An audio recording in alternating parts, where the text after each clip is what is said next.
assoiffé de ta présence, Jésus, je me tiens prosterné devant toi, car je désire plus de toi.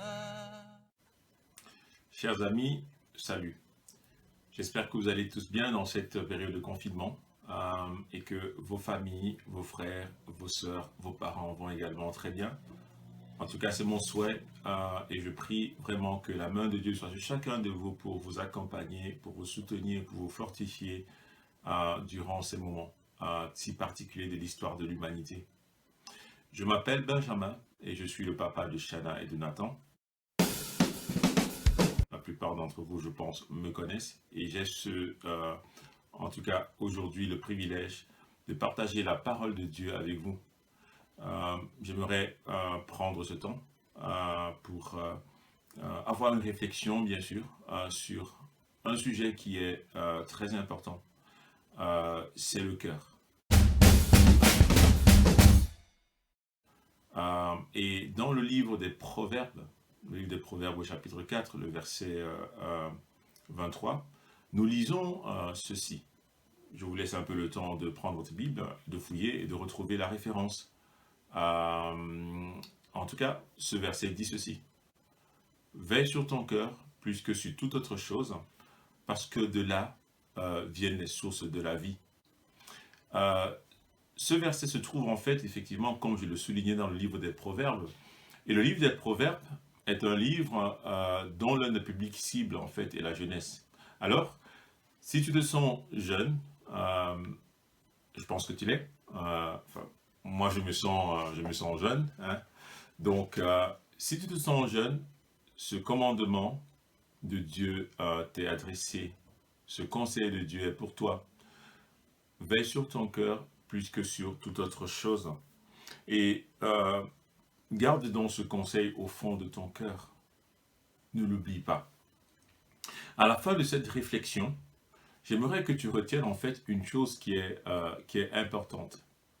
C'est que tu dois devenir un gardien fidèle, un gardien indéboulonnable, en fait, qu'on ne peut même pas dévisser parce qu'il est vraiment bien fixé.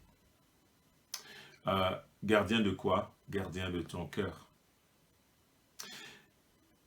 Une autre chose que tu dois retenir, c'est que ton cœur est un trésor que Dieu t'a confié et que tu dois en prendre grand soin. Tu dois monter la garde devant ton cœur plus que sur toute autre chose. C'est le conseil de Dieu pour toi aujourd'hui. Alors, le cœur. Est-ce que tu sais combien de fois ce mot revient dans la Bible? Je pense qu'il fait son apparition entre 870 fois, on va dire à 1200 fois. Le but ici n'est pas de t'apprendre, bien sûr, à compter, parce que j'imagine que vous savez tous le faire, du moins je suppose. Mais ce nombre, en fait, attire mon attention sur le fait que, j'espère que c'est ton cas, sur le fait que si ce mot apparaît autant de fois dans la Bible, c'est qu'il est important. Et nous savons tous que notre cœur, le muscle qui bat à l'intérieur de nous, est vital. C'est-à-dire que si nous n'avons pas notre cœur qui fonctionne, eh bien, nous sommes... oui, on est mort, en fait. Et donc, par analogie, si on fait la comparaison, on va tirer la même conclusion. Si le cœur, ce trésor que Dieu nous a donné, et qui est en fait notre être intérieur, si notre cœur ne se nourrit pas de bonnes choses, eh bien, il va plutôt faire jaillir des sources de mort. Si nous ne veillons pas sur notre cœur, si tu ne veilles pas sur ton cœur, il va plutôt faire jaillir des sources de mort. Et je ne pense pas que c'est ce dont tu as envie. En tout cas, moi, j'ai choisi de veiller sur mon cœur. Et bien sûr, je veux te rassurer, nous n'allons pas lire tous ces versets-là aujourd'hui. Mais nous allons cependant avoir à faire face à un défi. Et ce défi que je vous lance, c'est que durant ce temps de confinement, vous preniez le temps de découvrir effectivement euh, la richesse de Dieu à travers ces versets qui parlent et qui font allusion au cœur. Et un autre conseil que Dieu te donne, c'est d'écrire ses commandements sur la table de ton cœur. Waouh, ton cœur est important et tu peux y écrire à l'encre indélébile de Dieu les paroles de vie de la Bible. Et ça, c'est une première pépite en or que je te donne aujourd'hui. Veille sur ton cœur plus que toute autre chose, car de lui viennent les sources de la vie. En fait, c'est ton cœur que Dieu mettra en lumière lorsque tu seras face à lui. Dieu va révéler, n'est-ce pas, les pensées de ton cœur. Et alors, tu vas recevoir la récompense ou les félicitations que tu mérites. Nous allons faire un exercice, c'est celui de prendre la parole de Dieu comme une épée, parce que la Bible dit en fait que cette parole de Dieu est à double tranchant. Elle va jusqu'au fond de ton cœur pour extraire ce qui pourrait s'y cacher. La parole de Dieu est aussi comme un révélateur. En fait, quand tu passes ton cœur à travers la parole de Dieu, tu peux voir ce qu'il en ressort. Elle juge en fait les pensées, les sentiments de ton cœur. Et parfois, bien sûr, ça peut te faire peur d'aller regarder au fond. Comment tu penses, comment tu dis les choses, comment tu les vois, comment tu les vis, comment tu les ressens. Et même comment tu vis ton confinement à l'heure actuelle. À quoi est-ce que tu passes ton temps, par exemple? Avec quoi est-ce que tu nourris ton cœur? Bien sûr, j'imagine que tu ne restes pas sans rien faire toute la journée. Et donc, il est intéressant de voir un peu ce que tu fais durant ta journée. Non, je n'ai pas envie, bien sûr, de venir faire le policier ou d'être ton juge, mais je veux juste partager la pensée de Dieu aujourd'hui avec toi. Et ce que Dieu voudrait, c'est que tu puisses, et ce que Dieu te demande, donne comme conseil ou te commande, c'est que tu veilles sur ton cœur, c'est que tu le surveilles, c'est que tu le gardes. Et il serait intéressant donc d'aller voir un peu ce que tu fais au courant de la journée pour nourrir ton cœur. Est-ce que tu prends du temps pour Dieu, pour lire sa parole, pour écouter des messages, pour prier par exemple, ou alors pour appeler des amis qui sont chrétiens et partager avec eux? Est-ce que tu as un moment en famille où tu partages la parole de Dieu, où tu chantes, où tu exprimes effectivement ton cœur pour Dieu? Ou alors, tu regardes des films. Bon, il y a rien de mauvais à regarder des films, c'est plutôt le contenu de ce que tu regardes. J'imagine que tu regardes des séries sur Netflix ou sur toute autre chaîne. J'imagine que tu vas sur ton GSM pour ceux qui en ont et que tu es peut-être sur Instagram, sur Facebook et que tu vois pas mal de choses, des choses qui sont bonnes, qui sont pas recommandables. Euh, ou alors, j'imagine aussi que tu as dans ton GSM YouVersion, qui est un logiciel de la Bible qui nous permet d'être au contact de la Bible. Mais sache une chose, c'est que Dieu tient à toi. Dieu tient à ton cœur. Et c'est pas ton apparence qu'il veut. C'est pas ta croyance extérieure qu'il veut. Dieu veut ce qu'il y a de plus sincère au fond de toi, ton cœur, ce qui ne ment pas, ce qui montre qui tu es.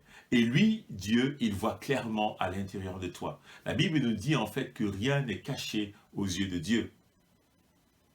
La raison pour laquelle tu dois faire le garde ou la gardienne devant ton cœur, c'est que c'est là que le Seigneur, Dieu Tout-Puissant, vient habiter. Le Dieu qui a tout créé. Et la Bible nous dit ceci. Écoute bien. La Bible nous dit que les cieux des cieux ne peuvent pas le contenir. Mais Dieu te fait le privilège de venir habiter dans ton cœur quand tu l'invites dans le nom de Jésus à venir habiter dans ton cœur. Dieu vient habiter dans ton cœur. Quel privilège, n'est-ce pas? Est-ce que tu chéris ton cœur de la même façon que Dieu le fait? Est-ce que tu le nourris avec les choses du royaume de Dieu? Ton cœur, il est le siège des pensées et des jugements que tu émets. Bien sûr, j'imagine qu'il est déjà arrivé de juger et de condamner les autres. Et Jésus te dit, par exemple, que tu seras jugé de la même façon que tu auras jugé les autres. Et là, ce qu'on peut apprendre, c'est qu'un cœur compatissant est celui qui plaît à Dieu. Le cœur, c'est là où il y a tes émotions. C'est là où tes émotions se bousculent. Le cœur, c'est là où tes sentiments s'enracinent.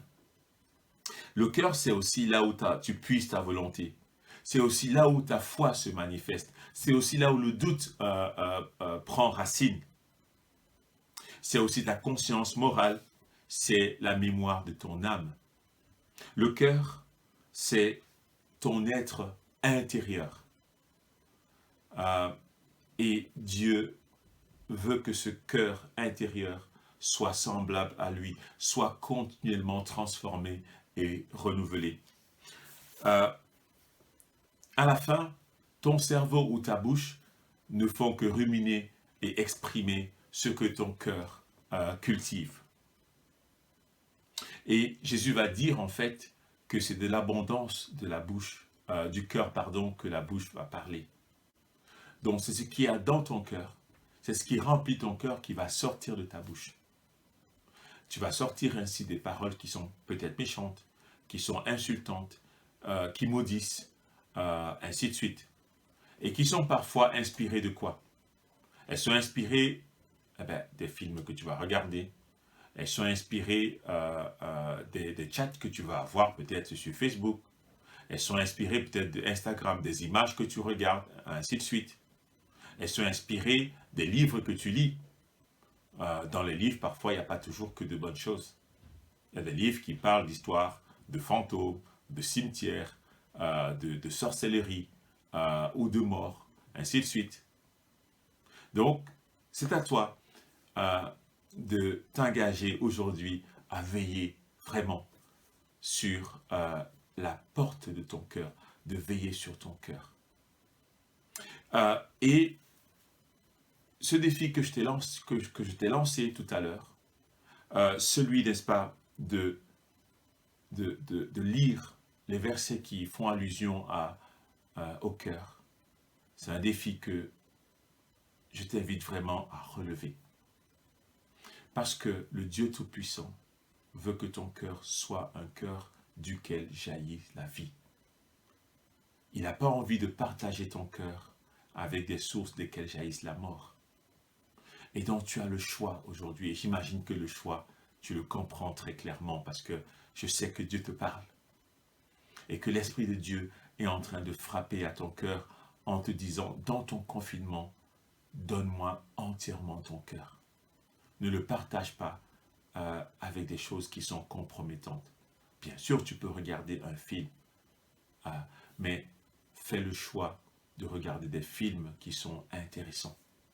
Vous savez qu'il y a des films chrétiens qui existent et qui peuvent vous aider dans le confinement à être encore plus près de Dieu, à avoir ce cœur-là duquel des sources d'eau vive jaillissent. Je prends l'exemple d'un film que vous connaissez peut-être tous, qui s'appelle War Room, la chambre du combat. Regardez ce film qui est super intéressant. Prenez ce temps pour visiter également des sites chrétiens.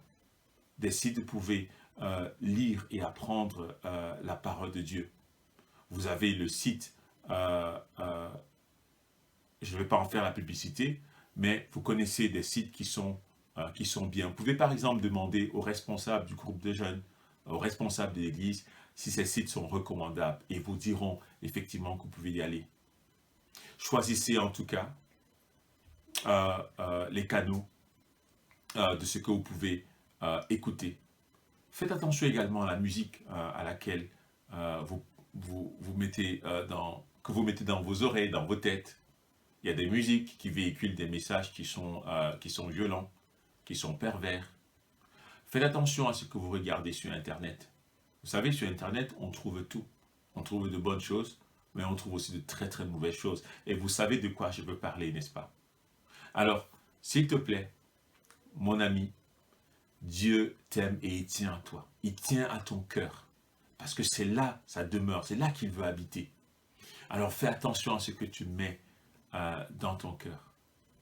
Et bien sûr, durant le confinement, tu es avec tes parents à la maison. N'oublie pas une chose, un commandement que Dieu te donne. C'est honore ton père et ta mère. Parce que c'est alors que tes jours se prolongeront dans le pays que Dieu te donne. Dieu veut effectivement que tu écrives en fait ces commandements sur la table de ton cœur. Et il y a plusieurs commandements, plusieurs richesses. Et si tu mets en pratique ces commandements, eh bien ton cœur sera ce trésor que Dieu attend de toi, que Dieu t'a confié et dont tu t'en prends de soin. Ton cœur sera ce trésor qui bénit les autres, parce que tu vas produire, n'est-ce pas, la vie et pas la mort. Alors, je me réjouis de te voir très bientôt. Mais en tout cas, en attendant, je prierai pour toi en particulier, pour que Dieu te donne d'être désormais un surveillant, un gardien de ton cœur. Que Dieu te bénisse abondamment, avec gloire en Jésus.